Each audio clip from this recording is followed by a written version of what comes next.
ഡിവൈഎസ്പിയും സിഐയും കൂടി അന്വേഷണ സംഘത്തിൽ ഉൾപ്പെടുത്തിയെന്നാണ് വളരെ പ്രധാനപ്പെട്ട പുതിയ വാർത്ത ഈ മണിക്കൂർ വരുന്നത്. NRISൽ DYSP SP Sreekanth, Chombala CI Sethunath എന്നിവരെ ഉൾപ്പെടുത്തിയിട്ടുണ്ട്. അതേസമയം തന്നെ കേസുമായി ബന്ധപ്പെട്ട വളരെ പ്രധാനപ്പെട്ട ചില നിരീക്ഷണങ്ങൾ കൂടിയുണ്ട്. ബിനിലുണ്ട്. ബിനിൽ, എന്താണ് പ്രധാനപ്പെട്ട നിരീക്ഷണം? സ്വർണ്ണ എത്ര ഓരോ ഇടത്തെയും കൃത്യമായ പരിശോധനയിലേക്ക് കോടതി വീണ്ടും കടക്കുന്നു. തീർച്ചയായും വീണ്ടും ഒരു പരിശോധനയിലേക്ക് ഹൈക്കോടതി പോവുകയാണ്.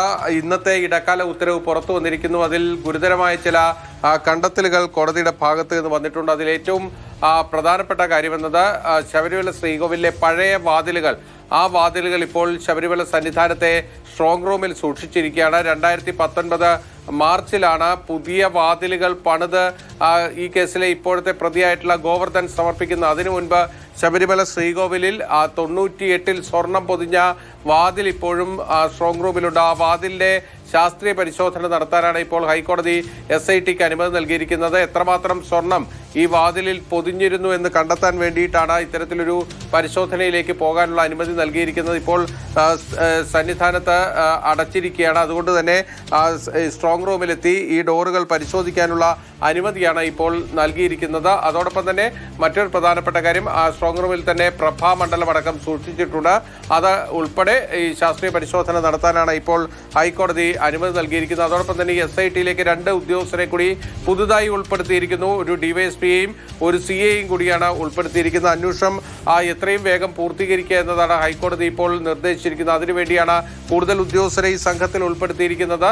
അതോടൊപ്പം തന്നെ മറ്റൊരു പ്രധാനപ്പെട്ട കാര്യമെന്നത് ഈ കേസുമായി ബന്ധപ്പെട്ട് ഈ VSSC റിപ്പോർട്ട് അടക്കമുള്ള കാര്യങ്ങളിൽ കോടതി ചില കാര്യങ്ങൾ കൂടി ഈ ഉത്തരവിന്റെ ഭാഗമായി പരാമർശിച്ചിട്ടുണ്ട്. അതിലേക്ക് നമുക്ക് VSSC റിപ്പോർട്ട് പുറത്തു വരിക എന്ന് പറയുന്നത് വളരെ പ്രധാനമാണ്. ഇതുവരെയുള്ള അന്വേഷണത്തിന്റെ ഏറ്റവും വലിയ പുരോഗതിയാണ്. ഈ സ്വർണ്ണക്കൊള്ളയുടെ വ്യാപ്തി അത് വളരെ വലുതാണ് എന്നത് കോടതി മുൻ ദേവസ്വം ബോർഡ് പ്രസിഡന്റിനെ ഉൾപ്പെടെ 2 പ്രസിഡന്റുമാരെ ഉൾപ്പെടെ റിമാൻഡ് ചെയ്യുമ്പോൾ ജാമ്യം ലഭിക്കാതിരിക്കുമ്പോൾ അതൊക്കെ വ്യക്തമാകുന്ന ഹൈക്കോടതിയുടെ ഇന്ററിം ഉത്തരവുകളിലെല്ലാം അക്കാര്യം വ്യക്തമാകുന്നുമുണ്ട്. ഇപ്പോൾ വരുന്ന പുതിയ വിവരങ്ങൾ, ഈ റിപ്പോർട്ടുമായി ബന്ധപ്പെട്ട പുതിയ വിവരങ്ങളുടെ വിശദാംശങ്ങൾ കൂടി വരുന്നുണ്ടോ?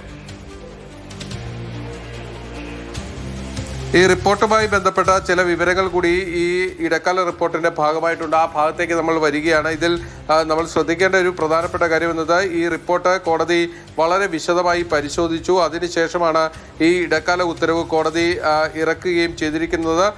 ഇതിൽ എത്രമാത്രം സ്വർണം ഉണ്ടായിരുന്നു, അതോടൊപ്പം തന്നെ എത്ര സ്വർണം ഇതിൽ നിന്ന് നഷ്ടപ്പെട്ടിട്ടുണ്ട് തുടങ്ങിയ കാര്യങ്ങൾ സംബന്ധിച്ച ഉത്തരവ് കയ്യിൽ ലഭിച്ചിട്ടുണ്ട്. ബിനിലിന്റെ കയ്യിൽ ആ ഉത്തരവുണ്ട്. അക്കാര്യം പരിശോധിക്കുകയാണ്.